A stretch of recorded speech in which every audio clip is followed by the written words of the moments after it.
issue of bonus shares. Okay, so what is the meaning of it? Okay, let me explain. So sometimes a company may follow a conservative dividend policy. Okay, so the policy of distributing only a small portion of its profit as dividend, that's called conservative dividend policy. So what happens because of this? It results in accumulation of large reserves over a period of time. So later on what happens? However, to satisfy the shareholders and to portray a realistic relationship between capital and the profit earned. So what happens? The company may like to distribute a part of its accumulated reserve among the existing equity shareholders. Okay. But based on what? So in the proportion to the shareholdings by the way of bonus. So that's called bonus shares.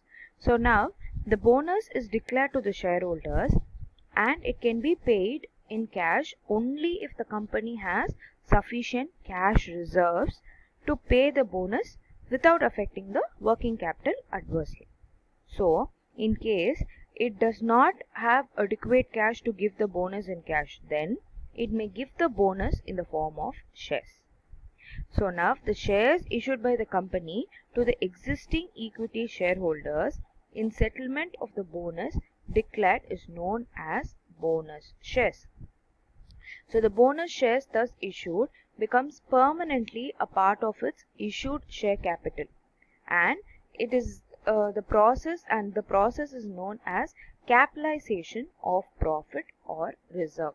So here you again is a very simple sum.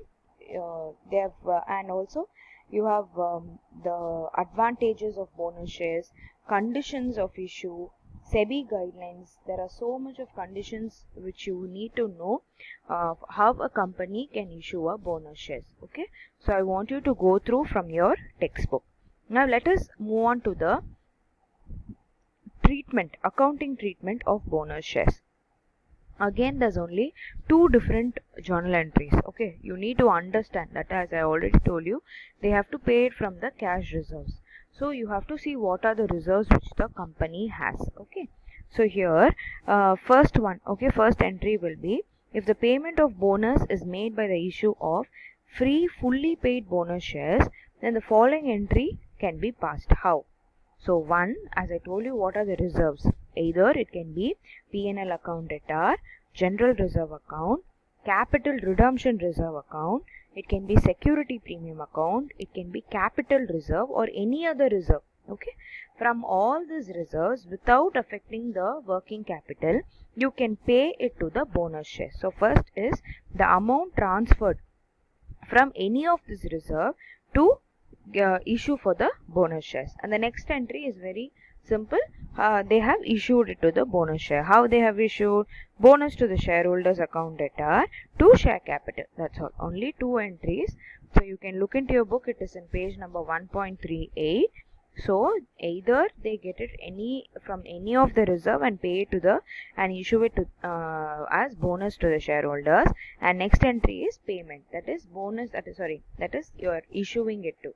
So that will be bonus to shareholders to share capital. Okay, now let us move on to the problem. See, it is sum number 29. The following are the extraction from the balance sheet of A Limited 31/12/03. Authorized capital, they have given it as 10,000 equity shares. Issue and subscribe, that is 1 lakh. Issue and subscribe is fully paid, that is 50,000.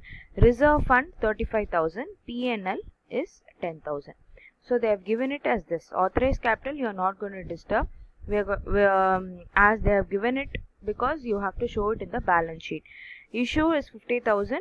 Then share reserve fund and P&L. That is more important because you're going to take the reserve from that and you're going to pay the bonus to the shareholders. A resolution was passed to issue 1,000 bonus shares of rupees 10 each by providing 5,000 out of P&L account and the balance out of reserve. So this detail will also be given. Sometimes the issue will be in premium. In such a case, if it is in premium, then the entry will be bonus to shareholders, to share capital, to security premium. But mostly you will be getting this kind of this kind of entry.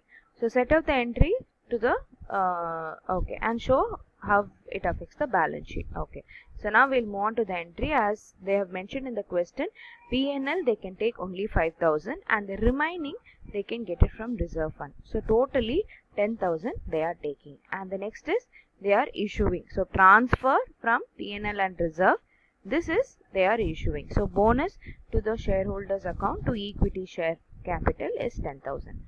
Now I have also worked out the balance sheet. You just have to show how it resembles. Okay, so this is how it is shown. Okay, yes.